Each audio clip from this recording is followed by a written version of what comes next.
Assalamualaikum warahmatullahi wabarakatuh. Perkenalkan, saya Intan Desrilia, SAN MSI, dosen dari Fakultas Ilmu Sosial dan Ilmu Politik, dari Prodi Ilmu Administrasi Publik. Video pengajaran pada unjuk kerja Tridharma Perguruan Tinggi atau biasa kita kenal dengan PDD UKTPT pada bidang pengajaran. Video ini adalah salah satu syarat untuk mengikuti sertifikasi dosen. Mata kuliah yang saya bawakan adalah Etika Administrasi Negara. Mata kuliah kepakaran saya selama 3 tahun berturut-turut. Saya dosen penanggung jawab dari mata kuliah Etika Administrasi Negara. Mata kuliah ini sifatnya wajib dengan bobot 3 SKS dan mata kuliah berlangsung pada semester genap dengan 16 kali pertemuan, 14 kali pertemuan pada saat penyampaian materi, dan 2 kali pertemuan UAS dan UTS. Metode pembelajaran dilakukan dengan ceramah dan diskusi dan tanya jawab. Bobot penilaian, pertama ada kehadiran dan partisipasi 15%, tugas individu dan kelompok 25%, kuis 10%, UTS 20%, dan UAS 30%. Deskripsi mata kuliah ini membahas konsep, teori, prinsip, dan penerapan etika dalam administrasi negara dan administrasi publik. Mahasiswa diarahkan untuk memahami nilai-nilai moral, integritas, profesionalisme, akuntabilitas, serta berbagai persoalan etika dalam birokrasi dan pelayanan publik guna mewujudkan tata kelola pemerintahan yang baik atau good governance. Adapun capaian pembelajaran, bertakwa kepada Tuhan Yang Maha Esa, menjunjung tinggi nilai-nilai kemanusiaan, etika akademik, moral, serta bertanggung jawab dalam kehidupan bermasyarakat, berbangsa, dan bernegara. Selanjutnya, menguasai konsep administrasi publik, etika pemerintah, tata kelola pemerintah, kepemimpinan publik, dan pengambilan keputusan. Selanjutnya, menguasai konsep administrasi publik, etika administrasi, dan tata kelola pemerintah dan pelayanan publik. Capaian pembelajaran mata kuliah, setelah mengikuti mata kuliah Etika Administrasi Negara, mahasiswa mampu menjelaskan konsep dasar, teori dan prinsip dan nilai-nilai etika administrasi negara, dan menganalisis permasalahan etika dalam penyelenggaraan administrasi publik dan birokrasi, serta mengevaluasi penerapan kode etik, integritas, akuntabilitas, dan good governance dalam administrasi negara, dan terakhir menerapkan prinsip-prinsip etika administrasi dalam penyelesaian kasus dan pengambilan keputusan publik. Baik, langsung saja kita tampilkan video mengajar dari mata kuliah Etika Administrasi Negara. Oke, baik. Assalamualaikum warahmatullahi wabarakatuh.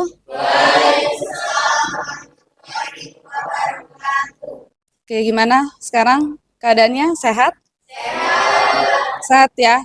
Oke, kemarin gimana? Oh enggak. Oke, kemarin kita udah pernah bahas materi ini sebelumnya dari awal pertama perkuliahan dan ini pertemuan kedua akan saya ulas lagi. Oke, sebelumnya kelas ini udah tahu belum apa sih etika itu? Nah, sebelum kita jauh bicara tentang etika, ada yang nggak yang tahu apa sih etika itu? Sering ya, sehari-hari kita bicara apa? Etika. Tolong dong jaga etikanya. Apa sih etika itu? Budaya. Yang lain? Sikap. Terus yang lain? Ayo. Gimana? Kriteria. Yang lain? Cara bersikap. Yang lain? Tingkah laku. Yang lain? Oke. Mungkin dari jawaban teman-teman tadi itu menggambarkan ada yang bilang perilaku, sikap, budaya, dan lainnya. Oke, kita bahas ya. Definisi etika. Nah, ini beberapa definisi dari etika. Etika dari bahasa Yunani ada ethos artinya kebiasaan atau watak. Berarti sesuatu hal yang ditingkatkan atau suatu hal yang kita lakukan itu menjadi faktor kebiasaan atau watak itu dikategorikan bahwasannya itu adalah etika. Misalnya, contoh kebiasaan apa? Apa coba contoh kebiasaan? Bangun tidur saya kesiangan. Kebiasaan nggak kira-kira? Tapi masuk watak nggak itu? Nah, watak itu apa? Cara bicara. Misalnya apa? Oh, kasar. Siapa namanya masnya? Imam. Misalnya Imam ini suka banget marah-marah sama pacarnya. Pacarnya ini misal. Misal. Namanya siapa? Namanya Ica. Nah, itu dalam bentuk watak atau bukan? Watak bukan? Kalau orang suka marah-marah watak atau bukan? Watak ya. Kebiasaan nggak itu? Kebiasaan. Berarti itu dalam bentuk perilaku. Ya. Berarti etika itu apa? Perilaku seseorang yang dilakukan secara bentuknya kebiasaan atau watak seseorang, ya. Terus selanjutnya ada moral. Moral itu dari bahasa Latin mos, jamak, morese, artinya cara hidup atau kebiasaan. Apa bedanya moral dengan etika? Bingung? Oke, kita bahas lagi yang satunya ya. Nanti kita bahas semuanya. Ada norma. Norma dalam bahasa Latin, norma berarti penyiku atau pengukur. Dalam bahasa Inggris, norm berarti aturan atau kaidah. Sedangkan nilai dalam bahasa Inggris adalah value, berarti konsep tentang baik dan buruk yang berkenaan dengan proses instrumen atau hasil terminal. Oke, kita bahas satu-satu. Tadi kalau kita bicara etika itu adalah watak dan kebiasaan, sedangkan moral artinya cara hidup atau kebiasaan. Oke, yang selanjutnya norma. Norma itu dalam bahasa Latin berarti perilaku atau pengukur, dalam bahasa Inggrisnya norm berarti aturan atau kaidah. Maksudnya gimana? Norma. Kegambar nggak kira-kira? Apa sih norma itu? Misalnya, siapa nama masnya? Riki. Riki ini misalnya mata kuliah saya jam 7 misalnya. Tiba-tiba Riki ini kesiangan bangunnya. Otomatis dia buru-buru dong. Nah, pada saat di perjalanan itu ada namanya lalu lintas ya. Ada lampu merah ya, lampu hijau. Terus tiba-tiba si Riki ini melanggar lalu lintas. Nah, itu termasuk dalam sebuah aturan atau kaidah. Salah nggak kira-kira? Salah nggak? Salah ya. Berarti norma itu termasuk apa? Aturan yang harus ditaati ya. Jadi kalau dia melanggar aturan, berarti dia melanggar norma. Oke, selanjutnya nilai dalam bahasa Inggris value, tentang baik dan buruk yang berkenaan dengan proses atau hasil. Kalau bicara baik buruk itu berarti harus ada instrumennya ya. Contohnya apa instrumennya? Hah? Apa coba? Gimana instrumen baik buruk? Misalnya kita lagi neliti, kita lagi skripsi nih. Oh, saya mau neliti di Samsat ini, gimana ya proses layanannya? Kira-kira puas nggak masyarakat ini dengan layanannya? Gimana cara menilainya? Cara menilainya dengan kita melakukan penyebaran kuesioner ya misalnya. Nah, pada saat kita menyebarkan kuesioner, ternyata nanti dapat kita dari IKM-nya, Indeks Kepuasan Masyarakat, tentang dengan dalam proses instrumental, berkaitan dengan hasil. Nah, hasil itu baik buruknya bisa dinilai setelah kita melakukan proses turun lapangan. Dalam konteks apa? Kita menyebarkan kuesioner tadi ya. Jadi indikator yang berkenaan baik maupun buruk itu harus ada instrumennya ya, atau ada terminalnya ya. Kira-kira paham nggak? Paham ya? Tahu ya bedanya etika, moral, norma, dan nilai. Jadi sebenarnya antara keempat ini mereka saling berkaitan, tapi ada pembeda secara khususnya ya. Nah ini tadi pembeda secara khususnya. Etika, moral, nah ini pengertiannya. Ilmu tentang baik dan buruk perilaku, sedangkan kalau moral nilai baik buruk yang berlaku di masyarakat, sedangkan norma aturan yang mengatur perilaku dalam masyarakat, sedangkan yang selanjutnya terakhir itu prinsip keyakinan dianggap penting. Nah itu contohnya. Kalau misalnya etika itu menolak suap karena tidak etis. Nah itu contoh bentuk etika. Dia nolak suap Ada korupsi dia nolak tuh misalnya. Ada orang mau korupsi, terus bapak itu juga diajak untuk korupsi, dia nolak. Nah itu salah satu bentuk apa? Etika ya. Kalau dia nolak, kenapa? Berarti dia etis atau perilakunya bisa dikatakan baik ya. Selanjutnya kalau moral itu dia menolong sesama yang dianggap bermoral. Tadi seperti saya bilang, kita sesama manusia harus saling menolong kalau teman kita ada yang kesusahan ya. Selanjutnya kalau norma tidak membuang sampah sembarangan. Jadi gini, kalau tidak membuang sampah sembarangan itu ada aturannya ya. Ada aturan. Kita misalnya di tempat A, di tempat B ada aturan, oh nggak boleh buang sampah di sini. Berarti kita harus mematuhi peraturan. Ketika kita melanggar, berarti kita melanggar yang namanya melanggar peraturan atau norma yang berlaku ya. Selanjutnya ada nilai, itu dia contohnya kejujuran, keadilan, dan tanggung jawab. Contohnya kita merasa, oh pelayanan ini nggak baik. Kita jujur bahwasannya pelayanan ini tidak baik ya. Oke, selanjutnya ini definisi etika administrasi. Ethics is the rule or standard government the moral condition of the members of an organization or management profesional. Nah, ini menurut dari Chandler dan Plato. Selanjutnya ada aturan atau standar pengelolaan arahan moral bagi anggota organisasi atau pekerja manajemen. Sedangkan yang selanjutnya aturan atau standar pengelola yang merupakan arahan moral bagi administrator publik dalam melaksanakan tugas melayani masyarakat. Berarti etika administrasi itu apa? Aturan atau standar pengelolaan yang merupakan dibuat dalam sebuah organisasi. Misalnya gimana Bu kalau kita bicara etika administrasi? Si siapa mbaknya namanya? Lilis.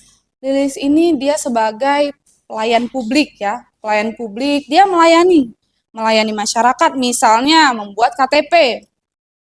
Aturan pembuatan KTP itu umurnya harus berapa? 17 tahun. Orangnya harus yang bersangkutan datang ya. Harus foto langsung. Memenuhi data-data yang diperlukan. Ternyata Lilis ini umurnya belum 17 tahun. Boleh nggak buat KTP? Nggak boleh ya. Kenapa? Karena tidak memenuhi aturan ya, tidak memenuhi aturan atau standar pengelolaan dalam sebuah organisasi. Jadi menyalahi sebuah aturan. Nah, itulah ketika kita bicara etika administrasi, ketika kita tidak mengikuti proses dalam organisasi tersebut, berarti kita melanggar aturan, melanggar etika administrasi. Oke, selanjutnya posisi etika dalam studi administrasi publik. Nah, ini teori administrasi publik klasik dari Wilson, kurang memberi tempat pada pilihan-pilihan moral atau etika. Kebutuhan moral administrator hanyalah keharusan untuk menjalankan tugas sehari-hari secara efisiensi. Terus dengan diskresi yang dimiliki administrator publik tidak hanya harus efisien tapi juga harus dapat mendefinisikan kepentingan publik. Barang publik menentukan pilihan kebijakan atau tindakan secara bertanggung jawab. Oke, kita next ya. Nah, ini 4 aliran etika. Etika itu ada 4 aliran. Pertama ada teori empiris, yang kedua ada teori rasional, yang ketiga teori intuitif, yang keempat teori wahyu. Kita bahas satu-satu ya. Teori empiris itu etika diambil dari pengalaman dan dirumuskan sebagai kesepakatan. Berarti etika itu diambil dari proses pengalaman. Contohnya, ada yang mau memberi contoh pengalaman hidup? Misal, mbaknya yang baju kuning, gimana mbak? Diambil dari pengalaman, teori empiris itu. Misalnya, saya ini sering melawan orang tua saya. Misal ya, sering ngejawab kalau orang tua saya marah, misalnya.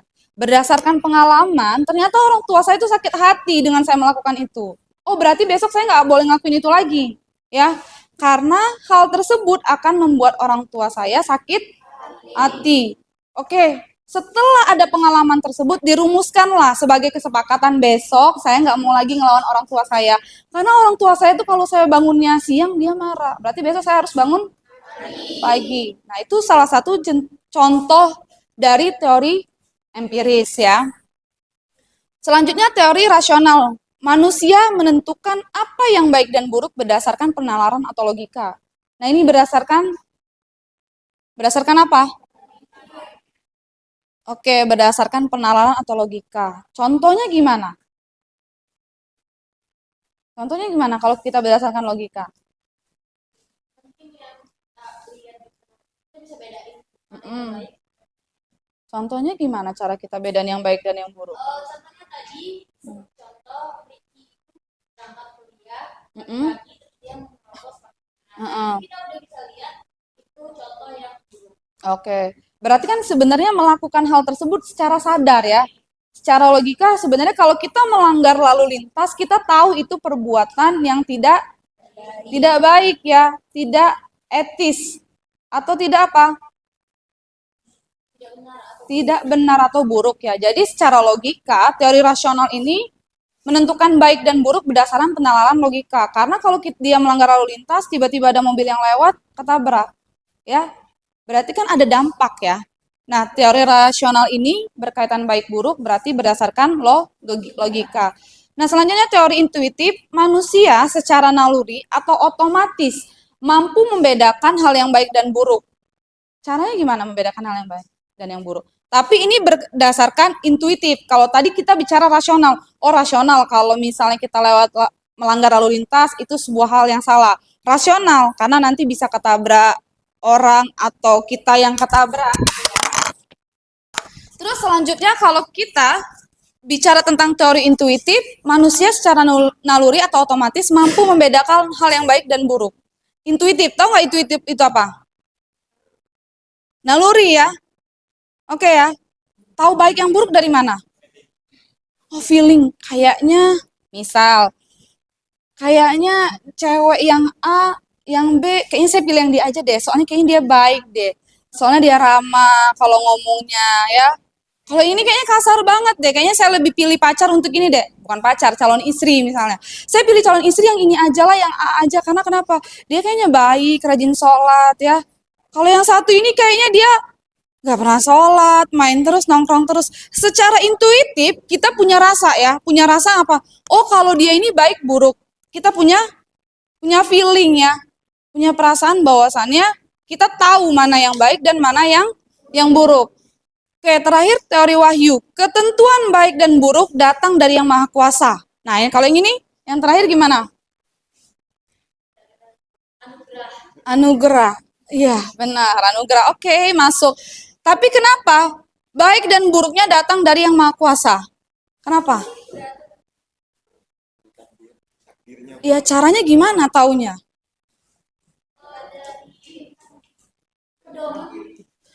Misalnya, aduh, saya tuh pusing banget loh. Saya dilamar sama dua cowok, misal. Ya, saya dilamar sama dua cowok. Terus saya bingung milihnya seperti apa. Ah, saya mau sholat istihoroh lah kira-kira. Nyambung ya, kalau yang seperti ini cepet nyambung yang dijelasin ya. Oke, balik ke teori wahyu tadi, ya kayak misalnya saya sholat istihoroh. Karena kenapa? Saya dilamar dua cowok. Saya bingung nih, Bu. Bingungnya kenapa? Bingungnya karena saya bingung memilih A atau B. Nah, teori wahyu ini kaitannya ketentuan baik dan buruk datang dari yang maha kuasa. Saya sholat istihoroh, terus saya tidur. Kayaknya saya dapat jawaban deh gitu ya. Jawabannya kayaknya pilih yang A aja gitu. Nggak tahu kenapa gitu harus yang A. Karena apa? Datangnya dari yang maha kuasa. Itu contoh secara yang real biasanya kita lakukan ya. Nah, itu contoh dari teori wahyu. Oke, ini tabel perbandingan singkatnya ya. Yang empiris, rasional, intuitif, dan yang wahyu. Oke, tadi udah saya jelaskan. Next. Nah, ini konteks etika. Konteks etika itu dia ada dua, ada sumber etika dan ada penerapan etika. Sumber etika itu dari mana sih, Bu? Nah, kalau kita sering bicara etika. Etika tuh sumbernya dari mana sih? Nah, ada dari tradisi, ada dari agama, dan ada dari filsafat. Kalau dari tradisi, itu berarti dari suatu apa? Suatu kebiasaan atau budaya. Contohnya apa misalnya? Oh, kalau misalnya kita tuh harus melaksanakan, kalau orang Bali harus galungan di hari tanggal A, tanggal B, misalnya hari B ada galungan. Karena kalau nggak galungan, misalnya nggak boleh, misalnya itu menjadi suatu tradisi atau suatu kebiasaan ya. Jadi itu suatu bentuk etis juga, etika juga ya, karena suatu kebiasaan ya. Selanjutnya ada agama. Nah, ternyata konteks etika, sumber etika itu ada yang dalam agama. Nah, dalam konteks agama itu, dia apa? Misalnya contohnya apa? Kalau agama, konteks etika itu agama. Oh, misalnya si A ini, siapa namanya? Ica ya? Ica beragama Muslim. Oh, berarti kalau misalnya beragama Muslim itu, masuk ke rumah orang itu kita harus apa? Mengucapkan salam. Etisnya kita harus salaman, mengucapkan salam. Nah, itu konteks sumber etika dalam konteks agama ya. Nah, selanjutnya ada filsafat. Kalau filsafat itu berdasarkan apa? Ilmu pengetahuan, ilmu yang kita pelajari ya. Nah, selanjutnya penerapan etika. Penerapan etika itu ada dari sumber hukum, ekonomi, profesi, administrasi, seni, sosial, dan politik. Saya ambil salah satu contoh penerapan etika dalam konteks profesi. Jadi dalam konteks penerapan etika profesi ini, kalau dokter itu mereka ada penerapan etikanya ya. Ada sumpah apa? Sumpah dokter ya. Ada kode etiknya ya. Kode etik. Nah, itu nggak boleh dilanggar. Nah, penerapan. Oh, kalau misalnya ada masyarakat yang sakit, itu harus dilayani. Tidak melihat apa? Tidak melihat status sosialnya. Berarti mau dia miskin, kaya, cantik, baik, ganteng, berarti tetap apa? Tetap harus dilayani ya. Oke, kita bahas hukum dan etika. Oh, sorry, kita next ya. Nah, ini perilaku tidak etis di birokrasi pemerintah. Apa sih perilaku yang tidak etis dalam pemerintah itu? Bohong kepada publik. Kenapa tidak etis? Ya, namanya bohong pasti tidak etis ya. Bohong kepada publik. Misalnya, Bu, layanannya jam berapa sih di sini? Layanannya di sini cuma jam 8 sampai jam 12, padahal sampai jam 3 atau jam 5. Nah, itu berbohong ya. Berarti bohong kepada publik. Publik itu adalah masyarakat yang mau minta dilayani, orang yang harus dilayani, tapi ternyata mereka tidak melayani. Berbohong kepada publik itu adalah perilaku yang tidak etis. Selanjutnya yang kedua adalah korupsi, kolusi, dan nepotisme. Saya ambil contoh aja korupsi. Perilaku yang etis atau tidak? Kenapa nggak etis? Kenapa? Merugikan orang lain, merugikan negara, apalagi itu kaitannya dalam organisasi ya. Selanjutnya melanggar nilai-nilai publik, responsivitas, akuntabilitas, transparan. Hal-hal yang melanggar nilai-nilai publik itu perilaku yang tidak etis, tidak transparan ya. Itu melanggar nggak? Melanggar. Misalnya mereka harusnya transparan, misalnya pendapatan yang didapatkan dari pajak itu sekian, PAD-nya, ternyata mereka nggak transparan. Itu perilaku yang tidak etis juga ya. Selanjutnya melanggar sumpah jabatan. Tadi sumpah jabatan apa? Kalau kedokteran ya, mereka ada apa? Ada sumpah dokter ya. Terus ada kode etiknya juga ya. Jadi dengan hal tersebut ketika mereka melanggar itu adalah perilaku yang tidak etis ya. Selanjutnya mengorbankan, mengabaikan atau merugikan kepentingan publik itu juga perilaku yang tidak etis. Contohnya apa coba? Merugikan kepentingan publik itu. Mengabaikan apa masyarakat yang mau dilayani.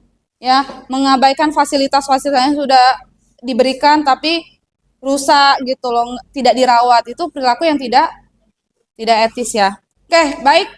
Mungkin materi hari ini itu aja. Untuk teman-teman, kira-kira ada nggak yang perlu dipertanyakan? Atau, Bu, saya masih bingung gitu. Ada nggak kira-kira?